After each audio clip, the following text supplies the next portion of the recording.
Cheerilee Calls BS, the one and only chapter. Once again, Equestria had been saved, and Twilight Sparkle, along with all of her friends, were the heroes of the hour. Ponies from all around Ponyville, along with ponies from Canterlot, had captured the evil filly Cozy Glow after she nearly managed to wipe out all of the magic in Equestria because she wanted more friends on Filly Book. Or something.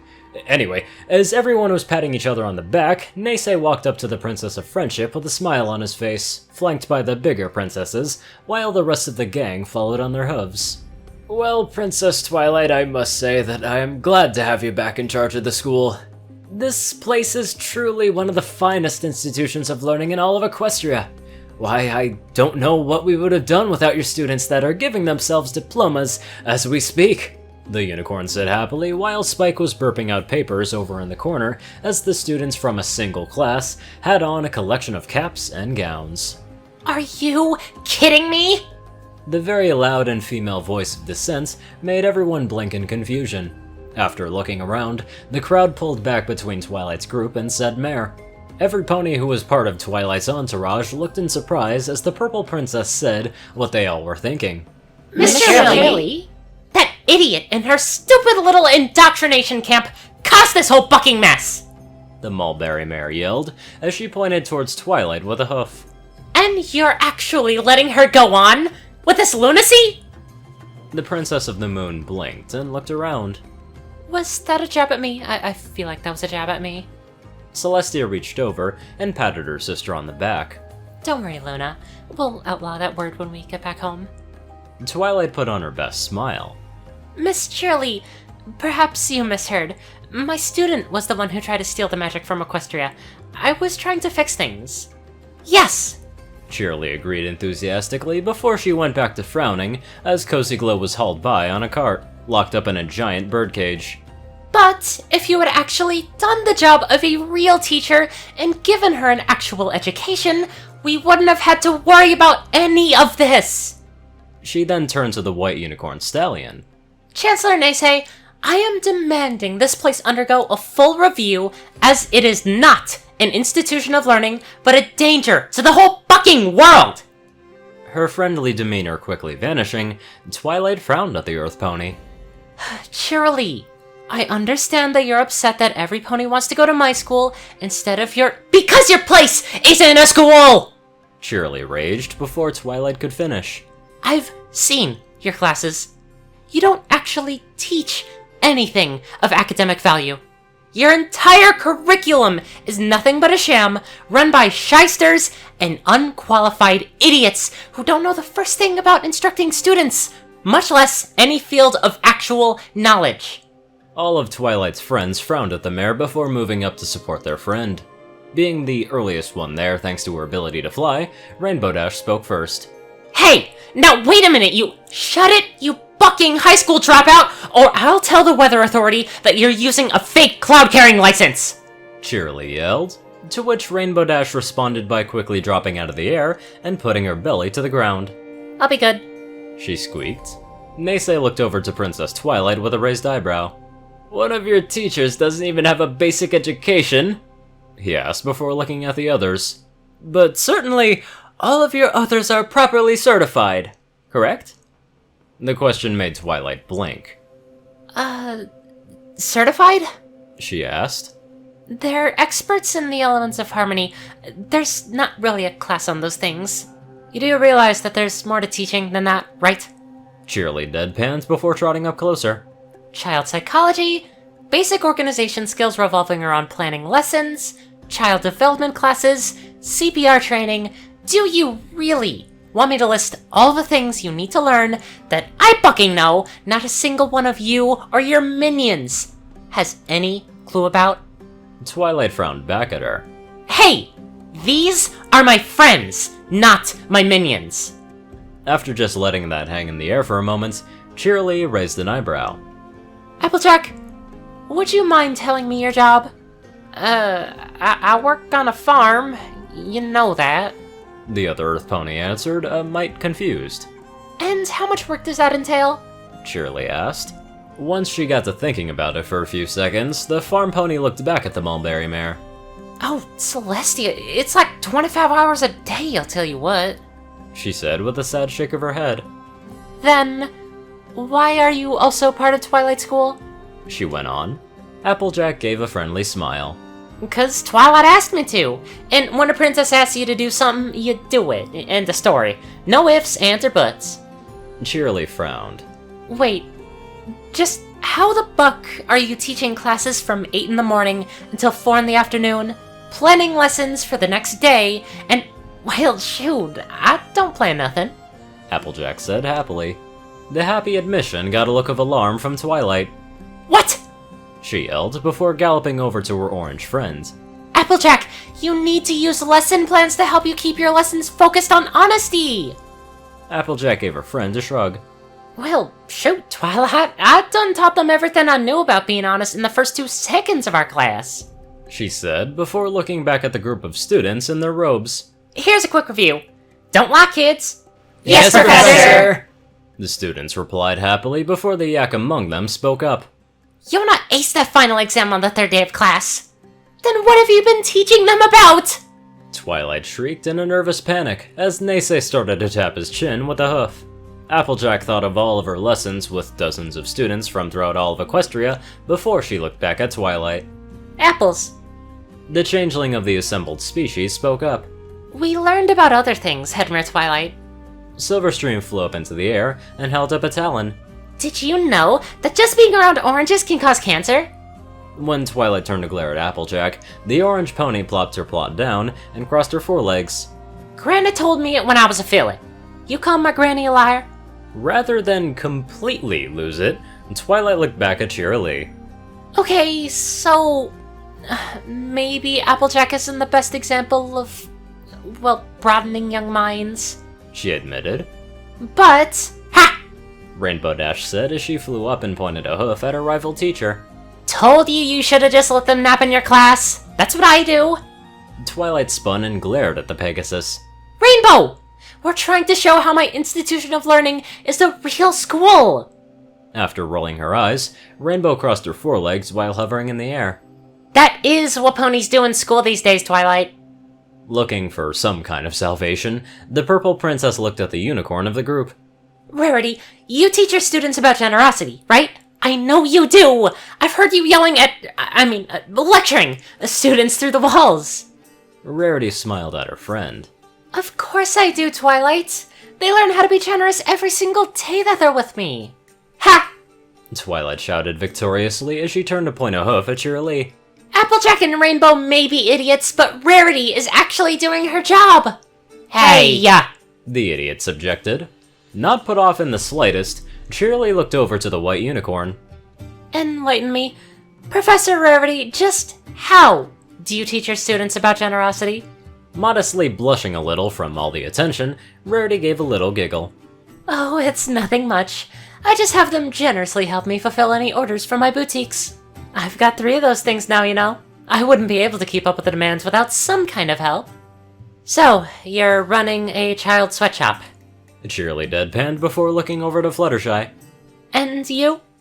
Fluttershy pulled in on herself a little. We pet cute little animals. Prompting Cheerilee's following question. And that has to do with kindness. How? Look, lady. Fluttershy replied after getting a little peeved for being put on the spot. I never asked to be a teacher. Having to stand up in front of a bunch of self-important little brats all day. I had just gotten my animal sanctuary running when she just came along and said, "You're a teacher, Fluttershy." Now, I'm overworked, yet somehow underpaid, and I have to deal with kids, recovering animals, and the occasional threat to our way of life. So hey, if you want to shut this place down, go for it. Pinkie Pie let out a snort and rolled her eyes. Try out that with a commission-based job on top of that. Not a party. Wait, we're supposed to be getting paid for this? Applejack asked. With her dream of being just like Celestia crumbling before her eyes, she looked around wildly before finding her salvation. Well, it's not the process or the ponies behind it. What really matters is the results. Twilight declared. and all of my students are just as smart as any filly in Cheerilee's class. Oh, yeah? Cheerilee asked with a raised eyebrow. You really want to go there? Because we'll go there if you want to. Twilight frowned back at her. Oh, I'll go there. I'll go there and back again. After both of the mares glaring at each other for a moment, Cheerilee cleared her throat. Oh, girls! The Cutie Mark Crusaders zipped up to the mulberry mare and spoke as one. Yes, Miss Cheerilee? Would you like to prove how my students are more than twice as smart as Twilight's graduating class over there? She asked brightly. Apple Bloom, Sweetie Belle, and Scootaloo looked at each other for a few seconds, then back to their teacher before the unicorn of the trio stepped forward. Will you knock off the worst grade that we had in class for this 6 weeks? Deal. With her eye twitch again, Twilight pointed a hoof at the mare. That's academically dishonest! Cheerilee rolled her eyes. Says the mayor in charge of a school without a single licensed teacher. She said before looking over at all of the friendship students. Could you all come over here, please, and bring Cozy Glow? It wouldn't be fair if it was just 2 against 1. After a nod from Twilight, all of our students walked over and a guard pushed the cart Cozy Glow was in over to stand with them. While Twilight and Cheerilee stood in the middle, each group of students lined up side by side to flank them both. Now, Twilight, let me just ask your students a simple question that even a full of 10 could answer, and see if they can get it right, she said. Do you think that sounds fair? Twilight thought over the question, trying to see if there was some sort of trap. Finding none, she nodded. Okay, but I get to call shenanigans if the question is too hard. Agreed, Cheerilee said with a nod, before looking to Twilight's special class. Now, after settling on an answer amongst yourselves, would you please tell me what would happen if the sun set and never rose again? You know, like what Cozy Glow caused to happen. And explain your answer, please. The student 6, plus Cozy, who was let out of her cage to join in a huddle, debated amongst themselves for several seconds that went on into minutes. There were several ideas that bounced back and forth, but after about 5 minutes of debate, the 7 of them broke the circle and Sandbar proudly took a step forward. Every pony would end up sleeping in late. To which Silverstream added with a giggle. Because the sun is usually what wakes me up, and back then when I lived underwater, it never shone through my windows like it does now. I used to sleep so late back then. There was a pregnant pause, with all of the student 6 smiling brightly, before Twilight let out a groan and put a hoof to her face. I told you it was! Now make me the Empress of Equestria! Cozy Glow yelled in anger. Why do you think I did it? For laughs? Girls, Cheerilee said in a chipper tone. Same question. The Cutie Mark Crusaders huddled together, and after a short debate, broke apart for Scootaloo to come forward. We'd all die. The declaration made the student 6 gasp in alarm, while Cozy Glow flew into the air with her face in a panic. What? What do you mean? How in the hay is making the sun and moon go away supposed to kill every pony? Scootaloo raised an eyebrow. No. All. As in every creature, moron. Although the actual how is still up for debate as far as we're concerned. Sweetie Belle said.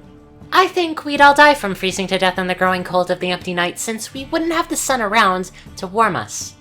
Then Apple Bloom pitched in. But I'm thinking that we'd all starve to death first, cause, you know, all the plants would freeze, while we'd be able to sustain ourselves for a little while using some Earth Pony technology, not even taking into account what kind of things we might develop pretty fast due to the need for survival. With the flaws in her plan pointed out to her, Cozy Glow hit the ground with a thud. Oh, that's, well, when you put it like that, yeah, my bad. Does this count as being reformed? Oh, yeah? Well, just how much of your students know about friendship, huh? Twilight demanded. Name one creature they befriended and changed into a better version of themselves by being a friend to and helping to grow as a pony. There was a slight disruption in the crowd as Diamond Tiara walked into view and looked around. Hey, has any pony seen Silver Spoon? Twilight stomped her hoof. Fuck! After a few seconds of silence, Princess Celestia walked into the open space with her sister by her side. Well, I think what we need to do is evident here. she said before looking over to her sister. 1,000 Years Dungeon? Luna thought on it for a second, then nodded. 1,000 Years Dungeon. She agreed happily. Wait, what? Twilight yelled before cowering a little. Can't we talk about this? Cheerilee looked from the little alicorn to the two bigger ones. Princess Celestia, don't you think that's a bit harsh? I just wanted Princess Twilight to either close down her school, or at least hire some properly trained staff to... Then there was a pop. Every pony in the crowd blinked as Cheerilee disappeared in a flash of light. Huh? Went Twilight before looking back to the princesses. Celestia giggled at her student's response. Oh, Twilight. If we let our subjects question every stupid decision a princess ever made, they'd be beating down our doors with pitchforks and torches within the day. From this day forward, let all who mention the stupidity, unfairness, and outright laziness of Princess Twilight Sparkle's education system be punished on pain of death, Luna decreed in a joyous voice. The entire crowd became tense, but let out a nervous cheer shortly afterwards when Luna glared at them. Now, let's all go celebrate Twilight's latest victory with some cake at Sugar Cube Corner, Princess Celestia told every pony. When they all started looking around nervously, her face turned stern as she added, Attendance is mandatory! Smolder flew up to get some attention from Celestia. Hold on a second. Weren't we the ones who saved Equestria? How was it her win? After letting out a little giggle, Celestia added, Oh, silly dragon. Princesses get the credit for whatever their students do that's good, and can point the hoof at them for anything that goes wrong. Celestia told her. Just ask Sunset Shimmer. Now, let us all sweep this under the rug and move on, Luna said. As the crowd started to head off at a slow pace after throwing the foal back into her cage, Pinkie Pie and Fluttershy were left standing alone in their wake. So, what's the moral here? The Pegasus asked as she looked over to the Pink Earth pony. Pinkie Pie shrugged. Heck if I know. I've only got degrees in chemistry, child psychology, a cordon bleu ranking in pastries, an EMT certification just in case something goes wrong at a party, and hundreds of hours with personal experience dealing with foals. This story really does bring up a good point, because the School of Friendship seems to focus more on, in and of itself, friendship, but I wonder how far they go into actual academics. It's definitely an interesting question to think about. Anyway, I'd love to give a very special thank you to my intelligent donators. Top donator, Dash of Evergreen, Peter Coulthard, Dresdon, Dospo, RuneScythe9852, CourierCruz CI, Delta Omega, Ryanny Dragonwolf, Dwight Cornel, Gagi, Secret Moon, Tall Russia, Starlight Glimmer, David D. Sanchez, Trey, Pokekiller Zach, Soul Dragon, Dak Britton, Joe Pierce E, Alex F, and Rainbow Dash. Thank you all very much for watching this video, and I will see you all in the next one.